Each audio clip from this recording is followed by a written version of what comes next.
ओम शांति। 19 तारीख की बाबा की मुरली। मीठे बच्चे, पतित पावन बाप आए हैं पावन बनाकर पावन दुनिया का वर्षा देने। पावन बनने वालों को ही सद्गति प्राप्त होगी। प्रश्न, भोगी जीवन योगी जीवन में परिवर्तन होने का मुख्य आधार क्या है? उत्तर, निश्चय। जब तक निश्चय नहीं कि हमको पढ़ाने वाला स्वयं बेहद का बाप है, तब तक न योग लगेगा न पढ़ाई ही पढ़ सकेंगे। भोगी के भोगी ही रह जाएंगे। कई बच्चे क्लास में आते हैं लेकिन पढ़ाने वाले में निश्चय नहीं। समझते हैं हाँ कोई शक्ति है, लेकिन निराकार शिव बाबा पढ़ाते हैं। यह कैसे हो सकता? यह तो नई बात है। ऐसे पत्थर बुद्धि बच्चे परिवर्तन नहीं हो सकते। तो निश्चय के आधार पर भोगी जीवन वाले योगी बन जाते हैं। गीत ओम नमः शिवाय। ओम शांति। बच्चे यह तो समझ गए हैं कि शिव बाबा हमको समझाते हैं। घड़ी घड़ी तो नहीं कहेंगे भगवान वाच। यह तो कायदा नहीं कि घड़ी घड़ी अपनी महिमा करनी है। शिव बाबा जो सबका बाप है, वह हम बच्चों को बैठ समझाते हैं। भविष्य 21 जन्मों के लिए अटल अखंड दैवी स्वराज्य प्राप्त कराते हैं। जैसे स्कूल अथवा कॉलेज में बच्चे जानते हैं कि टीचर हमें आप समान बैरिस्टर बना रहे हैं, एम ऑब्जेक्ट है। बाकी सत्संगों में जो जाते हैं वेद शास्त्र आदि सुनने के लिए, उससे तो कुछ मिलता नहीं है। इसलिए टीचर फिर भी अच्छे होते हैं जो शरीर निर्वाह अर्थ कोई जिस्मानी विद्या सिखलाते हैं, जिससे आजीविका होती है। बाकी सब दुर्गति ही करते हैं। बच्चे शादी करना न चाहे तो बाप कहेगा कि वर्षा भी नहीं मिलेगा, जहाँ चाहे वहाँ चले जाओ। यहाँ तो बाप अमृत भी पिलाते हैं और वर्षा भी देते हैं। कहते हैं कि पवित्र बनो तो पवित्र दुनिया के मालिक बनेंगे। कितना फर्क है हद के बाप में और बेहद के बाप में। वह रात में ले जाते हैं, यह दिन में ले जाते हैं। यह है ही पतित पावन। कहते भी हैं कि सद्गति दाता एक है, जो आकर सबकी सद्गति करते हैं। फिर दुर्गति किसने की, यह नहीं जानते। बाप समझाते हैं सब आसुरी मत वाले हैं। यहाँ आते हैं असुरों से देवता बनने। यह इंद्रप्रस्थ है। कई असुर भी छिप कर आए बैठते हैं। सब सेंटर्स पर ऐसे छिपे असुर बहुत आते हैं। फिर घर में जाकर विष पीते हैं। 2 काम तो चल न सके, वह पत्थर बुद्धि बन पड़ते हैं। बाप को पहचानते ही नहीं, निश्चय बिल्कुल ही नहीं कि हमको बेहद का बाप पढ़ाते हैं। ऐसे ही आकर बैठ जाते हैं तो न योग लगेगा न पढ़ाई ही पढ़ सकते। भोगी के भोगी ही होंगे। बहुत समझते हैं कि कोई शक्ति है, बस निराकार शिव बाबा कैसे आ सकता? कोई शास्त्र में भी लिखा हुआ नहीं है। यह है नई बातें। गाते भी हैं शिव जयंती, परंतु पत्थर बुद्धि होने के कारण समझते नहीं हैं। शिव हैं तब तो सब भक्त याद करते हैं। कहते भी हैं शिवाय नमः। समझते हैं वह परम धाम में रहते हैं। हमारा बाप भी है परम पिता, तो वह सबका फादर हो गया न। भारत में ऐसे भी हैं जो फादर को नहीं मानते। मनुष्यों को समझाना बहुत मुश्किल है। मनुष्य तो यह भी नहीं समझते कि अभी दुर्गति का समय चल रहा है। भक्ति मार्ग में पहले अव्यभिचारी भक्ति थी, अब व्यभिचारी बन गई है। व्यभिचारी और अव्यभिचारी भक्ति में कितना अंतर है। वह पाप आत्मा, वह पुण्य आत्मा। अव्यभिचारी भक्ति है ही सच्ची भक्ति। उस समय यानी द्वापर में मनुष्य सुखी भी रहते हैं, धन दौलत आदि सब रहता है। कलयुग में जास्ती दुर्गति को पाते हैं। जब व्यभिचारी भक्ति में आते हैं तब विकारी भी बहुत बनते जाते हैं। दिन प्रतिदिन विकार जोर भरते जाते हैं। पहले सतो प्रधान विकार थे, अभी तमो प्रधान विकार है। सब बिल्कुल ही तमो प्रधान है। घर घर में कितने झगड़े हैं। शिव बाबा बैठ बच्चों को समझाते हैं। श्री कृष्ण तो बाप नहीं ठहरा, कोई की भी बायोग्राफी नहीं जानते हैं। यह है पतित पावन। परमपिता परमात्मा को मानते हैं कि वह ज्ञान का सागर है। पानी का सागर थोड़े ही पतित पावन नॉलेजफुल है। मनुष्य तो पानी के सागर से निकली हुई पानी की नदियों को पतित पावनी समझ लेते हैं। उनसे पूछना चाहिए कि जैसे गीता के भगवान का ऑक्यूपेशन पूछा जाता है, निराकार परमपिता परमात्मा है रचयिता और श्री कृष्ण है रचना। अब बताओ गीता का भगवान कौन? भगवान तो एक को ही कहेंगे, फिर व्यास को भगवान कैसे कह सकते? तो ऐसे ऐसे प्रश्न पूछना चाहिए। पतित पावन परमपिता परमात्मा ज्ञान का सागर है, उनसे ये ज्ञान गंगाएं कैसे निकलती हैं?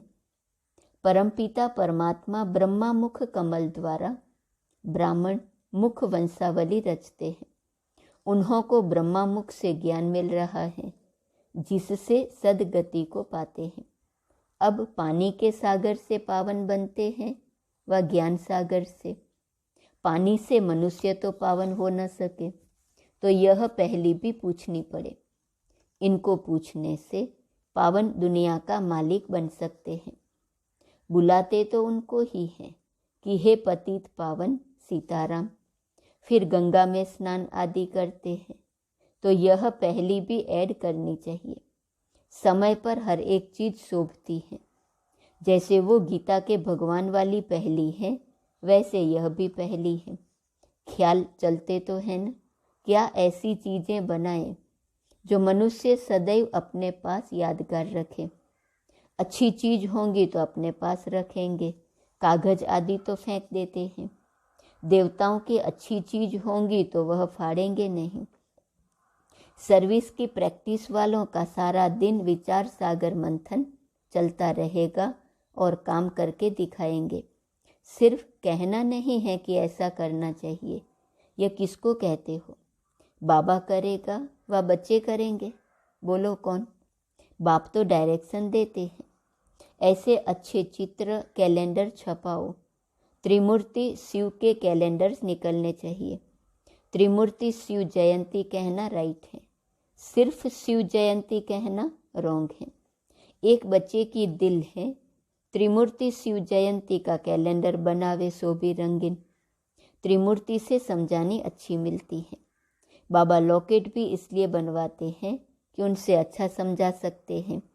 ब्रह्मा द्वारा शिव बाबा सदगति करते हैं, तो जो मेहनत करता है वही विष्णुपुरी का मालिक बनता है। बाकी जो ज्ञान नहीं लेते उनका विनाश हो जाता है। वह सजाएं भी खाते हैं, पद भी नहीं पाते। भगत भगवान को याद करते हैं, परंतु जब भगवान आते हैं तब कितने थोड़े उन्हें पहचान कर उनका बनते हैं। कोटों में कोई। जो मुक्ति के लिए पुरुषार्थ करते हैं वह पद अच्छा नहीं पा सकेंगे, विकर्म विनाश नहीं होंगे। इसलिए साक्षात्कार कराया था।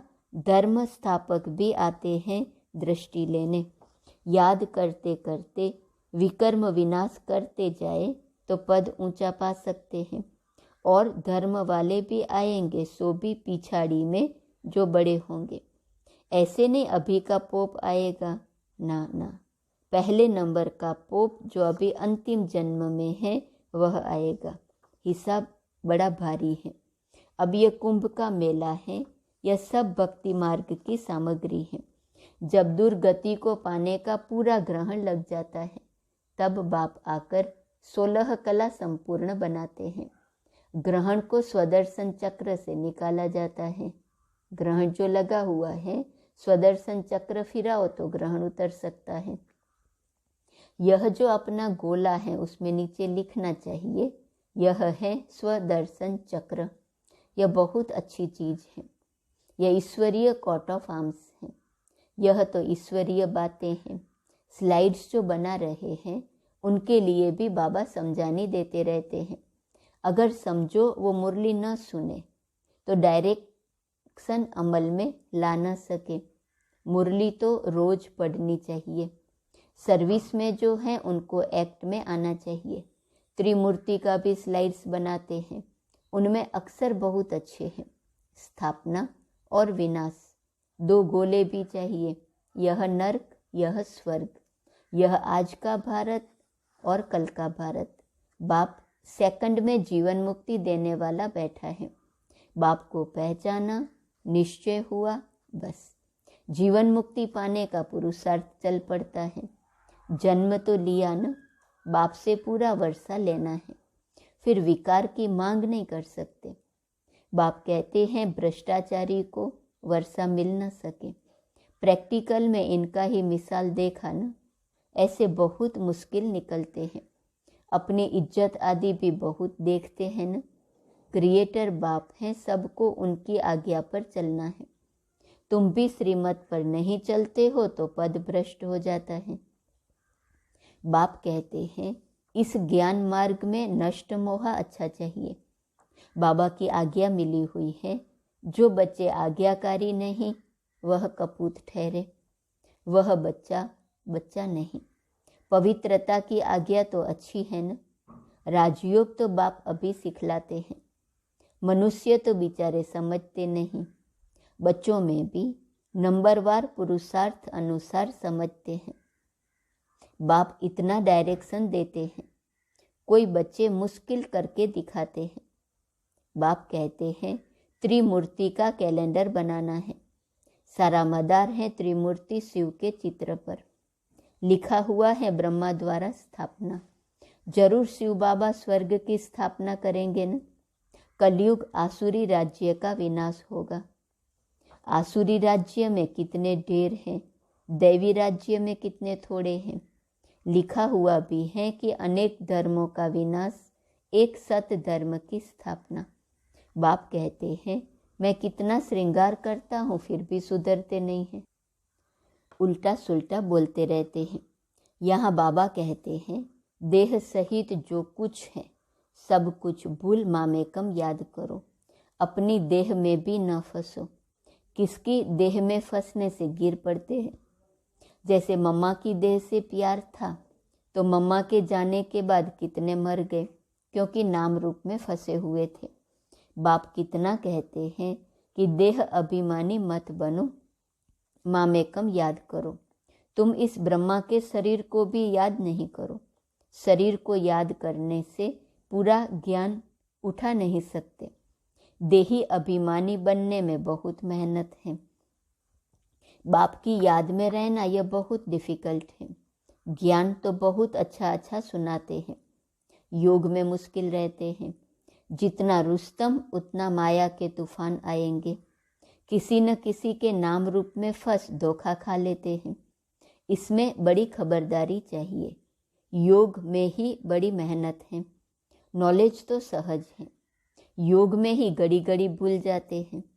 इसलिए बाप कहते हैं विक्रमाजीत कैसे बनेंगे। योग में रहो तो पाप भी नहीं होंगे, नहीं तो 100 गुना हो जाता है। यहाँ तो खुद धर्मराज और बाप दोनों साथ हैं, इसलिए खुद कहते हैं कि बाप के आगे कोई पाप नहीं करना, नहीं तो 100 गुना दंड पड़ जाएगा। योग से ही विक्रमाजीत बनना है। स्वदर्शन चक्र को तो जानना सहज है। इस गोले के नीचे लिखना है चक्र, न कि चरखा। बाबा युक्तियाँ तो बहुत बताते हैं, बच्चों को एक्ट में आना है। अच्छा, मीठे मीठे सिकीलदे बच्चों प्रति माता पिता बाप दादा का याद प्यार और गुड मॉर्निंग। रूहानी बाप की रूहानी बच्चों को नमस्ते। रूहानी बच्चों की रूहानी बाप को नमस्ते नमस्ते नमस्ते। धारणा के लिए मुख्य सार, पहली पॉइंट, किसी भी देहदारी के नाम रूप में अटकना नहीं है। अपनी देह में भी नहीं फंसना है। इसमें बहुत खबरदारी रखनी है। दूसरी पॉइंट, ज्ञान मार्ग में नष्ट मोह जरूर बनना है। पवित्रता की आज्ञा माननी है और दूसरों को भी पवित्र बनाने की युक्ति रचनी है। वरदान, सर्व विकारों के अंश का भी त्याग कर संपूर्ण पवित्र बनने वाले नंबर 1 विजयी भव। संपूर्ण पवित्र वह है जिसमें अपवित्रता का अंश मात्र भी न हो। पवित्रता ही ब्राह्मण जीवन की पर्सनालिटी है। यह पर्सनालिटी ही सेवा में सहज सफलता दिलाती है। लेकिन यदि एक भी विकार का अंश है तो दूसरे साथी भी उसके साथ जरूर होंगे। जैसे पवित्रता के साथ सुख शांति है, ऐसे अपवित्रता के साथ पांचों विकारों का गहरा संबंध है। इसलिए एक भी विकार का अंश न रहे तब नंबर 1 विजयी बनेंगे। स्लोगन: हिम्मत का एक कदम रखो तो 1000 गुना मदद मिल जाएगी। स्वमान है, मैं सर्व संपत्तिवान हूँ। पॉइंट है, दाता के बच्चे सदा सर्व संपत्तिवान होते हैं। ऐसे अपने को समझते हो? वाह, बाप की मदद चाहिए, आशीर्वाद चाहिए, सहयोग चाहिए, शक्ति चाहिए, चाहिए तो नहीं है। चाहिए शब्द दाता, विधाता, वरदाता बच्चों के आगे शोभता है। अभी तो विधाता और वरदाता बनकर विश्व की हर आत्मा को कुछ न कुछ दान व वरदान देना है, न कि यह चाहिए का संकल्प अभी तक करना है। दाता के बच्चे सर्व शक्तियों से संपन्न होते हैं। ओम शांति।